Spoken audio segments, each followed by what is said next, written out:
this is really interesting to me. So this sort of transition from saver to spender turns out to be a lot more difficult than most people would expect. Absolutely. Because for 40 years of our Yeah. lives, we're savers. Hmm. And we're told save, save, save. That's the most important thing you can do. And no one really talks a whole lot about what comes next.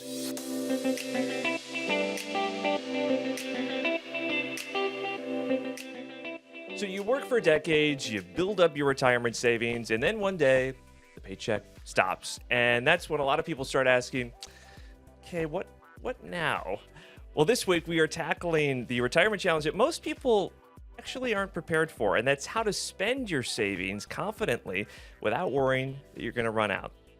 I'm your host, Josh Sidorowicz, and this is the In Your Corner podcast from CBS News Philadelphia. And here to help us turn our retirement savings into reliable income and to create a plan that lets you enjoy retirement instead of stressing about it is Garrett Harbron with Vanguard. Thanks for coming in, Garrett. Well, thanks for having me, Josh. So I think this is interesting. Most of us save 30, 40 years, right? We're focused on the saving for retirement. And I guess not as much of us are thinking about then what are we going to do? How are we actually going to use that money when the time comes? And you found that to be true in some of the research you've done. Absolutely. A lot of the papers and articles out there are all about how to save money, how to accumulate for retirement, what your retirement goals should be. And we're all kind of used to that, right? Like that feels familiar to us. There's a lot less out there on how to take that money you've saved and turn it into income in retirement, income that you won't outlive. And that's a very difficult thing to do. It's very complicated and it involves a complete mind shift. You have to go from this savings mindset to a spending mindset. And that was the real reason we wrote this paper is we didn't feel like there was a whole lot out there on this topic, but it's really, really important. And by the way, we're going to reference this paper throughout this episode. I'll make sure that there's a link down in the description of this video if you'd like to do a deep dive yourself there as well. So I think this is really interesting to me. So this sort of transition from saver to spender turns out to be a lot more difficult than most people would expect. Absolutely. Because for 40 years of our lives, we're savers. Mm-hmm. And we're told save, save, save. That's the most important thing you can do. And no one really talks a whole lot about what comes next. And so while saving feels very familiar to us, spending is really kind of unknown territory. Your research does talk a lot about decumulation. What is Yes. that in plain English? I'm not that smart. So decumulation, that's just a really fancy way of saying spending. Okay. Okay. All right. We'll try to refrain from using that term through most of the episode. You know, there was one stat out there when I was doing research for this that I found only 29%. So you're talking less than a third of workers 55 and older report having a withdrawal plan for retirement savings, and more than half worry about running out of money more than leaving money behind. And so when you're looking at this withdrawal plan, Garrett, I think a lot of viewers and listeners are probably familiar or have heard of the 4% rule. Correct. For someone, though, who might just be hearing it for the first time, what is the 4% rule and why did it become such a popular guideline when we're talking about retirement savings? So the 4% rule says whatever your balance is when you retire, spend 4% of that amount each year adjusted for inflation, right? So you set the dollar value of your withdrawal in the first year of your retirement and you increase that for inflation each year. Mm-hmm. The study that came up with that showed that historically speaking, if you followed that rule, you could be pretty confident that your money would last for at least 30 years. And so that has been kind of the seminal rule for retirement spending for a long, long time now. Now, in our paper, we say 3.5% to 5%. And we did not want to just reuse that rule because that rule is now 30 years old, right? And so what we did was we ran an analysis and did some simulations based on our market forecasts. And maybe surprisingly, maybe not, we found out the 4% rule is still a valid spending rule today. Maybe a little bit lower because we say 3.5 to 4, but that's still a good guideline for a lot of people. That is still a relevant benchmark today. Yeah, based on our research, yes. So then let's go into a big part of this is you guys have 4 principles that Yes. you've kind of laid out for a retirement income. I want to go each one step by step and talk a little bit about it. You argue that retirement planning should start with a purpose. What does that mean? So it was what I was talking about earlier. Decide what you want your retirement to look like. What do you want to do in retirement? What are the things you want to be spending money in retirement on? And we break it down into needs, wants, and wishes. Mm-hmm. So needs are the things like rent, utilities, groceries, the things you really can't live without that have to be paid for no matter what. Wants are more lifestyle expenses. What's going to make your life richer and more enjoyable? They're not needs exactly, but they're definitely things you want to be able to spend money on. And then your wishes are more aspirational. If you have the money to do it, what would you like to do? And if you break it down that way and put numbers against each of your line items in those categories, it does two things. It makes your plan come to life. You can actually see what your spending needs are. And it also, if you need to, helps you make trade-offs. Like, I can afford to give up a little here to bring my spending down. I can't afford to give up on these things because these are essentials. It really brings some focus to the retirement planning process. Do people often skip this step? A lot of people do. Yeah. Just because, first of all, I don't think anyone talks a whole lot about this step. Mm-hmm. And then, frankly, it's not a whole lot of fun, right? Nobody enjoys budgeting. No, God, no. Especially don't tell me to whip out a spreadsheet and start, Right. yeah. And in a very high level sense, that's kind of what this is. Yeah. But it's also a really important part of the planning. Talking about needs, essentials, covering the essentials. Mm-hmm. You recommend covering essential expenses with a reliable income source. What do you mean? Yes. So when we say reliable income source, what we mean is an income source that will last you the rest of your life and is not dependent upon market returns. So in other words, not portfolio withdrawals. So think about things like Social Security. Okay. If you have an employer defined benefit pension, that would count. Income annuities. Anything that will give you a guaranteed income stream for the rest of your life. And the reason we say you should really try to cover essentials with guaranteed income is because you don't know how long you're going to live. You don't know what markets are going to do. And by having a source of income that can cover those essential expenses, no matter what happens in the markets or with your life, you know that at least those basic necessities are going to be covered regardless. Are we saying our essentials needs? Are those Yes, needs? essentials and needs are the same thing. It's the same thing. Yes. All right. So I mean, I guess some could make the argument that traveling is essential to my retirement, but I see what you're saying. We're talking basic needs. But look, and that's a really good point, right? Retirement looks different for everyone.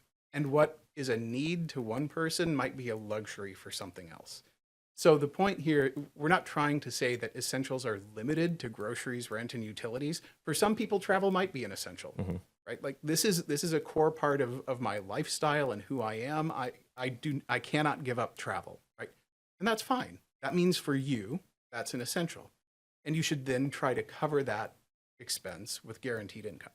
Just to kind of reiterate, because I think this is important. So funding some of these baseline needs, the most important high priority items with your Social Security, with pensions, with annuities, with these reliable income sources, right? And then you leave, the market driven assets. That's for the fun money, right? The stuff that, hey, look, if I have to give it up, I can, right? Or if I have to cut back on it, I can. It's rare that you're going to have to give up something completely, right? But you may have to cut back. And so the things that fit into that wants bucket, those are what we also call discretionary spending. Mm-hmm. Those are the things that you can give up if you need to or cut back if you need to without it making a deep impact in your standard of living. Principle 3 is making your wealth last. So what is the biggest misconception that people tend to have about making their retirement savings last? So I think one of the biggest misconceptions out there is that taxes don't matter for me. Okay. What do you mean? I only have a 401k. I don't have a whole lot of assets. I don't have a whole lot of income, right? Okay. And so some of these tax reducing strategies that people talk about a lot, like Roth conversions and things like that, they're not really going to impact they're not really going to impact my retirement plan. And I will say, to a point, that's true. The impact that tax planning has does depend in part on asset levels, income levels, right? If you're in a 0% tax bracket, tax planning isn't going to do a whole lot of good for you, right? Right. But for the vast majority of people, it can make a difference, even if it's a small one. And even a 0.5% or a 1% difference compounded over a 30-year retirement can actually make a big difference in the end. Thinking about this too, like thinking about it through the lens of overspending. But the reality too is that in some cases people will underspend, right? Absolutely. And, Yes. and you have sort of a different problem on your hands. Yeah, so overspending gets a lot of attention. Yeah. And with good reason. If you overspend and run out of money when you're 75, you're left with some pretty tough choices at that point. Mm-hmm. But at the same time, underspending is a problem as well, because you've gone your whole life, you've saved all of this money to fund your retirement. And a lot of people, because they don't know how to plan for their retirement spending or what a reasonable spending rate looks like, they get conservative. They're afraid of running out of money, which is a valid concern. Sure. But they get afraid of running out of money, and so they spend very conservatively and cut back in places where they might not need to. And as a result, they end up perhaps not enjoying their retirement as much as they could. Well, you've done all this work leading up to it, Right. and then you're leaving money on the table. Right. Which is fine if that's your goal. Right? Sure, Some sure. Some people, absolutely, their goal is, I want to leave money to my kids, my grandkids. And if that's your goal, that's fine. But I do think we have this problem with some people where they're leaving unintended bequests. And that, I feel, is a problem. If you want to leave a bequest and it's thoughtfully done, nothing wrong with that. That can be a good thing. Sure. But leaving the money on the table unintentionally means you could have maybe enjoyed your retirement more. I guess that underscores then when you're talking about a spending strategy, a withdrawal strategy, this is where that comes into play. Right. And if you do have a bequest motive, if you do want to leave money to your heirs, make that part of your retirement plan. Plan around it. And then you can say, okay, if I want to leave X number of dollars to my children, then that means I can spend Y number of dollars per year and still be projected to have that much left when I retire or when I pass. So what I'm hearing from you, Garrett, is that really the most important factor in retirement success is not necessarily how much I saved, but how much I'm withdrawing and spending each year. Right. That's exactly the main point of this paper, is that people get caught up on, hey, my target amount is $500,000, $1 million, $2 million, whatever it might be, right? The target amount doesn't really matter as much as your spending rate does, because your spending rate is really what dictates how long that portfolio is going to last. And this doesn't have to be complicated, which leads me into the fourth principle, which is simplify, right? Simplicity is part of the strategy, yes? Yes, What absolutely. do you mean? So a lot of people have multiple accounts. They might have a 401k, they might have multiple IRAs, they might have IRAs at different institutions, right? And when you're doing this planning, when you're planning across multiple accounts, multiple institutions, it makes things more complicated. Mm-hmm. So, for instance, when it comes time to take RMDs, you have to make sure if you've got IRAs at multiple custodians, you have to make sure you're taking your RMDs across all of your IRAs. If you consolidate all of your IRAs into a single IRA at a single custodian, it's one IRA. It's one calculation. It also makes it a lot easier to stick to your plan, because things like how much am I going to withdraw and where from and how much have I withdrawn, those decisions get a lot easier when everything's consolidated in one place. And we know from multiple studies that the more complex a plan is to execute on, Mm-hmm. the the less likely people are going to be to actually do it. Human nature, right? Human nature, absolutely. And this applies anywhere, right? Not just in finance, Mhm. but in any aspect of life. And so by simplifying your life, automating what you can automate, consolidating where you can consolidate, your odds of sticking with your plan go way, way up. You mentioned automate. Where can I be automating this process? So there are a lot of different places you can automate. One is you can, at most providers, you can automate your withdrawals. You can tell them, I want you to send me, $10,000 every 4 months, or whatever your schedule is, whatever your amount is. You can say, send me this much on a regular basis. You can automate your RMDs, which is really important and really powerful. Some research that that another team at Vanguard did found that 40% of, I think it was, of people fail to take their RMD in their first year, just because they forget about it, right? But you can There's a lot going on, I guess. right. Yeah. So, but you can automate that, right? And then make sure you never miss an RMD, that it's calculated for you, dispersed for you, and really, in addition to making it easier to execute on your plan, it frees up a lot of time too. I don't think very many people retire with the dream, I'm going to manage my portfolio full time. That's what I want to do in my retirement. Some people do, and that's fine, right? Yeah. But you shouldn't have to. But you shouldn't have to. And most people don't want to, Yeah. right? And by simplifying and automating and doing these things, you free up a lot more time to do the things you really want to do. I mean, you're trying to find the greatest peace of mind here. Yeah, absolutely. And that's really what this is all about at the end of the day. It's about making sure that people have peace of mind, knowing that they are on track to have the retirement they want to have, that they can afford to do what they're doing, and that they don't run out of money, because that's retirees' greatest fear. And how often should I be revisiting this spending plan? Everyone should be revisiting their plan, not just spending plans, but any financial plan, at least once a year, or whenever there's a major life event. Major life events can change finances in the blink of an eye. Mm-hmm. And so it's always a good idea to revisit your plan after a major life event, but at least once a year. You mentioned this, we've hit on this a few times, the greatest fear for most retirees is running out of money. But the one thing that did stand out to me in the report is that retirees are often spending less than they expected, right? What did you see in some of the spending patterns? What we find is that retirees do tend to spend less than they think they're going to, especially in the later years of retirement, right?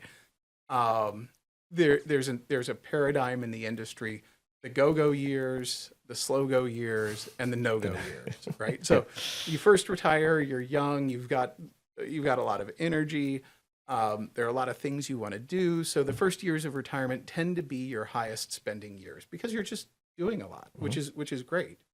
Time to cut loose, right? That's right. That's right. Yeah. As you age, you tend to slow down a little bit. Makes sense. And those are kind of the slow go years. And then, as you age even more, your activity level decreases along as your age goes up, and you spend even less in the later years of retirement, which are why they're called the no-go years. Mm-hmm. So what we see is that as people spend more time in retirement, their spending actually decreases over time. Now, I think it's important to note that we're talking about averages here, right? Right.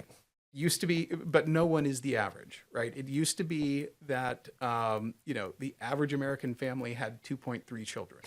I have never met a family that has 2.3 children. That poor 0.3 of a child. Yeah. Right. Yeah. Right.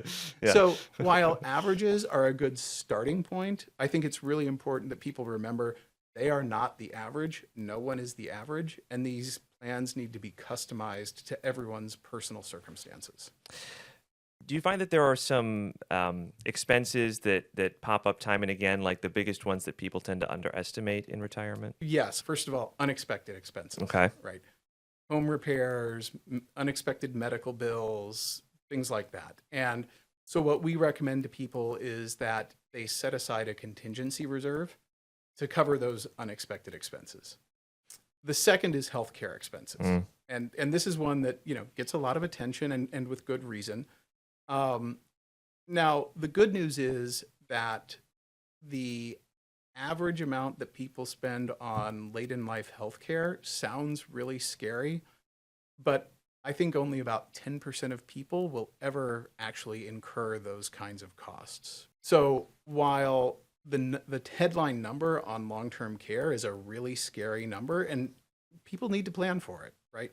But the fact of the matter is, a lot of people are not going to incur those types of costs during their lifetime. There are tools out there that will help you calculate your personal potential healthcare needs Okay. based on age, health status, where you live, income levels, that sort of thing, right? So get an idea as to what a realistic number might be for you personally. And again, this goes back to the whole theme of make sure you're personalizing your plan, right? Don't Yep. just use Nope. averages, and prepare for that. But there are trade-offs there, right? Prepare for it knowing like, I may never need this money for long-term care. And if I do have to go to long-term care, what trade-offs am I willing to make when it comes to paying for long-term care? And incidentally, this is a place where an advisor can really help because they can help quantify the risk and the trade-offs and help people make a better decision. And just looking at some of the key things that came out of the research paper, you also talk about some of the biggest risks for retirees. What are those? What do I need to be on the lookout for?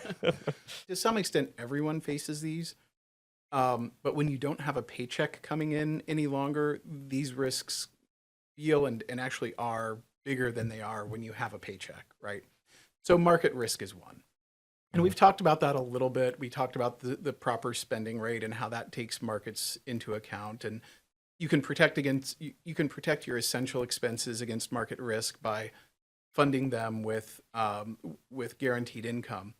But the biggest thing we recommend to protect against market risk is just holding a balanced portfolio that is aligned with your risk tolerance. So some stocks, some bonds, maybe a little cash, enough equity that you have growth in the portfolio, but not so much that you risk your savings being wiped out if on a bad day or on a bad week. day Yeah. in the market. Yeah. Right, exactly. Another one is inflation risk. So, prices keep going up. We keep seeing inflation.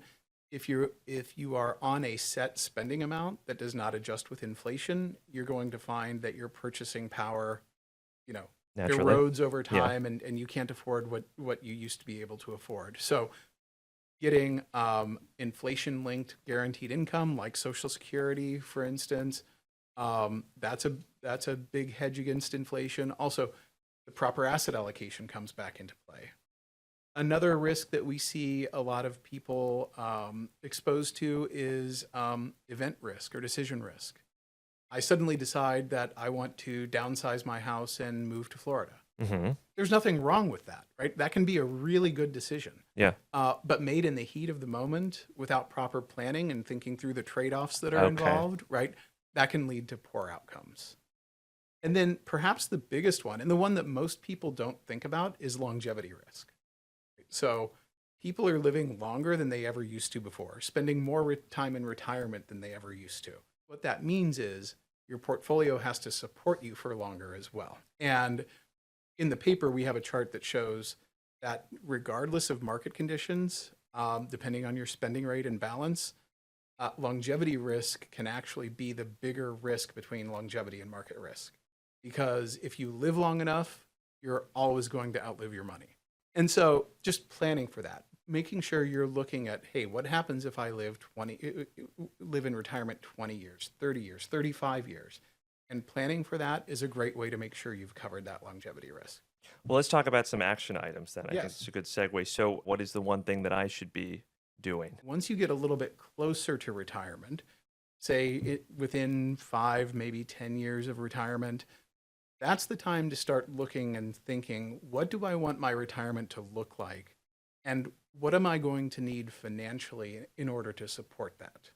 And what if I'm a recent retiree? What should I be doing right now? If you're a recent retiree, then now is the time to make your plan, right? We lay out the 4 principles in the paper and walk people through how to develop a retirement plan. That's really the audience this is for, are people who are just about to retire or have retired. There are a lot of important decisions to be made. Spending rate is one of them, Social Security claiming strategies, Roth conversion strategies, withdrawal order, right? These are key decisions that the earlier you make them, the more impact they have. And some of them, like Social Security claiming, once they are made, you really can't take them back. So for people who are like within a few years of retirement, plus or minus, now's really the time to make that retirement plan and start thinking through these things. Garrett Harbron with Vanguard, really important conversation. I appreciate you coming on and talking with us about it today. My pleasure. I've enjoyed our conversation. I also feel like I shortchanged you on your title. What is your full title? It's a long one. Yes. So I am head of advised wealth management strategies. Okay. We'll see how much we can fit on the lower third. But Garrett Harbron with Vanguard, again, thank you for the insight. Really interesting paper to read through. Again, we'll put the link to that full paper in the description here on the video. Thanks for coming on.